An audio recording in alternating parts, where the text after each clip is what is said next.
Paul is the leader of the Christian Messianic Party overseas. You know, these things are you know, this is in the we document after Acts gets more accurate from book 69. I don't have time to do Acts for you, but I can look at my books, you can see about that. So I think there is a connection of James and the Zealot party. Paul in Galatians calls all these people zealous for the wrong things in chapter 4 when he tries to say why he's not lying and telling truth and why he's not their enemy, and then attacks the people in the church who are zealous in the wrong way, etc., etc. You can look at that at that material. But I have a picture in my mind of them actually hating these people so much that they stop and they, what is it when you take the dead and you do abuse them, what's it called, desecrate their bodies or whatever it is, that they urinate on them and cut off their sexual parts and things like that, that they do horrible abominations to them before they throw them out as food for jackals. And Josephus doesn't like that. You're not supposed to not bury people and so on and so forth. I can picture that happening. He says they berated their dead bodies. What does he mean they berated their dead bodies?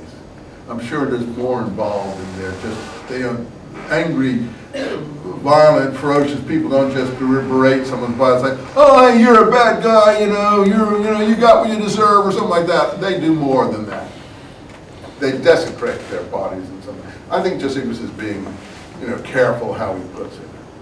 Because why is this important? Because the scrolls talk about the destruction of the righteous teacher, that they took vengeance upon the flesh of his corpse, the Habakkuk Pesher says. The death of the wicked priest, pardon me. The man responsible for the death of the righteous teacher. The Habakkuk Pesher says they took vengeance for vengeance for the death of the righteous teacher, or his destruction of the righteous teacher. And they took vengeance, that's in the Psalm 37, Pesher, they took vengeance on the flesh of his corpse. And I do believe that that reflects what we're having here. And that's why I said that there are things that link up in the scrolls with this kind of material. I got to go back here.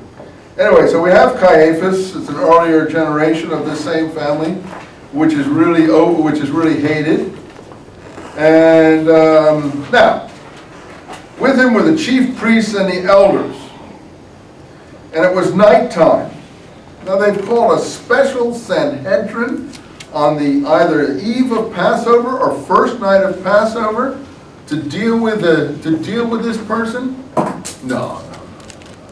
Jews don't get up in the middle of the night and run and have Sanhedrin meetings and stuff like that. But the interesting thing is that it's at the house of the high priest. I don't know if I can find you there, where they seem to have this meeting. I don't know if you can see where I'm talking about, that it isn't in the normal place. I have strung together a series of materials from the Talmud that says, in this period, the Sanhedrin was exiled from its normal place of sitting on the Temple Mount in the chamber of the hewn stone to a house outside of the temple precincts. And therefore, all of the judgments that it may have, capital judgments that may have been made at that time were illegal. Now, I quote about 7 different versions of that in my new book. I have an article about that in my the Dead Sea Scrolls and the First Christians. And I show that explains a term in the Dead Sea Scrolls, that the wicked priest pursued after the righteous teacher with his Beit Galuto. That's all. Beit Galuto in Hebrew means the house of his exile. The Sanhedrin was exiled from its normal place of seating to a house outside Jerusalem, outside the Temple Mount, etc., etc., etc. To my mind, that implies this exile of the Sanhedrin to this other place that was therefore called Beit Galuto, house of his exile, or house of its exile.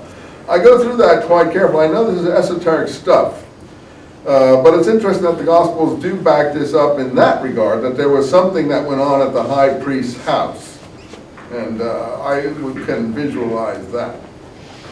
Jesus says some things. What I was talking about here was that I could build the temple up in 3 days and so on. I wasn't speaking, I think, something about his body. And the high priest said, tell us whether you are the Christ, the Son of God. Well, the high priest wouldn't know what the Christ was, and I don't know whether saying you're the Son of God is particularly worthy of death or whatever. And Jesus replies, you will see the Son of Man sitting on the right hand of power, coming on the clouds of heaven. And then they rip to their clothes and say blasphemy. Again, it's the same thing that we have James saying before he's killed, you will see the Son of Man. And again, it's the Son of Man thing again, sitting on the right hand of power. The power ideologies are interesting. Mark says basically the same things, but the charge is blasphemy. Well, if it's blasphemy, then it should be stoning.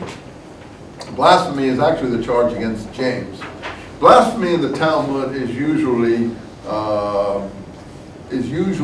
applied for pronouncing the forbidden name of God when you're not allowed to do that. Usually God has a secret divine name, Yahweh, or Jehovah, as many people see it, and that's forbidden to anyone but the high priest on Yom Kippur in the inner sanctum of the temple. That is almost the only charge that there is for blasphemy in the Talmudic Sanhedrin chapter about charges for blasphemy. In any case, so I'm not sure this can be blasphemy. I don't even know if the high priest would understand what the Christ, the Son of God, was, and so on and so forth. I'm not even sure whether Jesus made those contentions or whether that's not later theology there. But in any case, the blasphemy is, I think, reflects the James trial.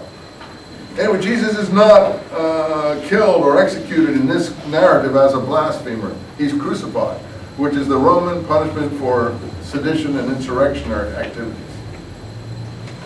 Okay, 69. I'll just keep it a little longer till quarter of.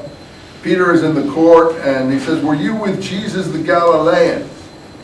That's really interesting because it's the parallel to John that we read, where Peter denies that he's a Galilean.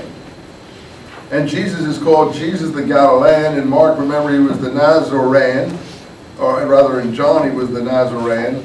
And in Mark, let me just, oh God, can you guys, I'll do it quick. Mark 14:66. Is it going to be Nazarene or Nazarene? What do you bet on?